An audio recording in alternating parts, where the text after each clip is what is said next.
negative thinking is a major problem. If you're trying to be successful or happy, you have no room for negativity.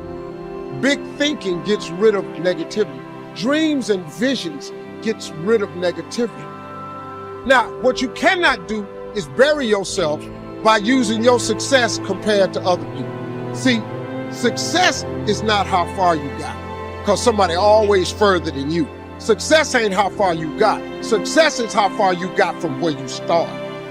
Life will push, squeeze, pressure, and attempt to make you bend at the knee. Some become a victim to life. Things happen, pain, heartache, loss. We can either be the victim or the victor to these situations. So until your mind is open to the possibilities that I can do this, you would never be able to do it. Once the mind starts to believe it can be achieved, it then, only then, does it start to break down tactically how we can do this. Until then, you're gonna always lose. For me to understand, for me to be better, for me to be stronger, I must learn to suffer a little bit. I must learn to struggle a little bit. I cannot reap the rewards of success without understanding about struggles. If you want to go somewhere that only you would go, if you want to create something new and really live a life that was meant for you, because it's literally crafted by you, you have to take the first steps on faith. If you have a dream, don't just sit there. Get your ass up and make something happen. Sometimes you just have to move. Do something. Make a call. Reach out to someone. Google something. Learn something new. Set out what you believe in. Lay out the power you have. Actually, lay out the power that you have always had. Use this, become this, and have it. Your power can take you, put you on your path to your success, to the place where you succeed.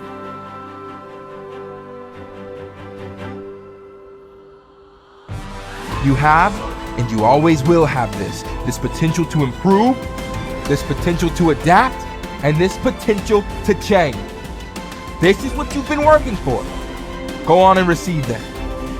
Trying to get insight and see life as a puzzle, and your goal in life is to seek the adventures that piece the puzzle together.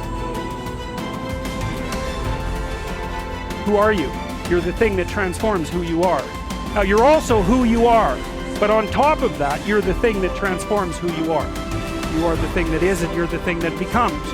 And you should put the thing that becomes at a higher place than the thing that is. That means you also have to allow yourself to shake off those things about you that you might be pathologically attached to, habits and people, for that matter, ways of thinking, all of those things.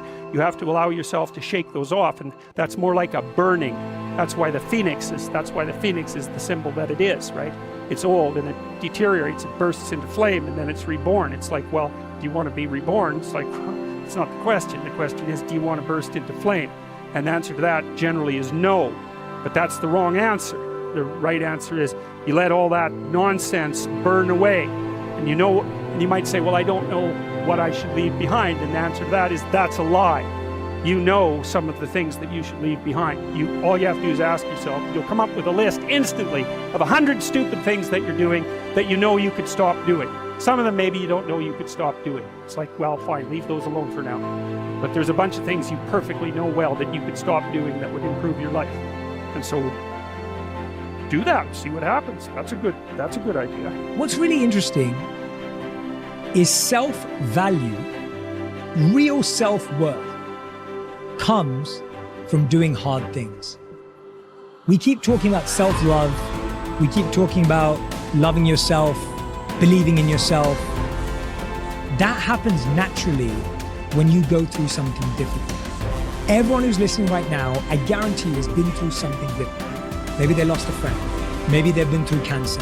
Maybe they lost their job and had to rebuild. Maybe they completely got destroyed during the pandemic and had to figure everything out with their health. The point is, we've all done hard things, and self-worth and self-value comes from recognizing the hardship you've been through and the growth that you made during that time. Now, if you're someone who's listening and saying, Jay, well, I'm not sure I've been through anything that challenging, well, that's your challenge. Go and figure out what it is that you want to do that's hard. Is it developing a new skill? Is it getting a qualification? Is it starting that business or dream that you've always wanted to do? What's that difficult thing you're going to do on your own, with your friends, with the support of whoever's around you, but not with the crutch or the handicap of a partner? What are you going to build as a skill, as a tool, as a value yourself that's going to make you say, I've done something? And that's the beginning of it. The beginning is, I've done something and I did that and I can do that. And when you do that, yes, there's going to be, you're going to validate the wrong things. You're going to give yourself praise for the wrong things. You're going to go through ego. You're going to do all of that. But there's still a belief of, I can do hard things. I can do hard things by myself. And I know what value I bring to a relationship. Persistence is self-discipline in action. Your ability to persist in the face of all setbacks and temporary failures is essential to success in life. Napoleon Hill said, persistence is to the character of man as carbon is to steel. The primary reason for success is persistence. And likewise, the primary reason for failure is lack of persistence, quitting too soon.